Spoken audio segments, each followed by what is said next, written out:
tamilcinemanew.in.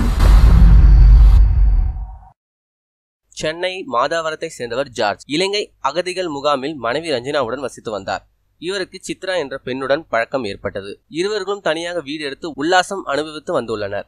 இது ரஞ்சனாவுக்கு தெரிந்து தனது அக்காவுடன் நேரடியாக சித்ரா வீட்டுக்கு சென்றுள்ளார். அங்கு ஜார்ஜும் இருந்துள்ளார். இதனால் இரு தரப்பினரிடையே கடும் வாக்குவாதம் ஏற்பட்டது. மோதல் வெடித்தது. இதனை அடுத்து தனது மனைவியை ஜார்ஜ் கடுமையாக தாக்கி கீழே தள்ளிவிட்டார். இதனால் பலத்த காயமடைந்த ரஞ்சனா மருத்துவமனையில் அனுமதிக்கப்பட்ட நிலையில் அங்கு சிகிச்சை பலனின்றி உயிரிழந்தார். கள்ளக்காதலால் சென்னையில் உயிரிழப்பு எண்ணிக்கை நாளுக்கு நாள் அதிகரித்துக் கொண்டேதான் செல்கிறது. மேலும் இதுபோல செய்திகளுக்கு லைக் மற்றும் சப்ஸ்கிரைப் செய்யவும்.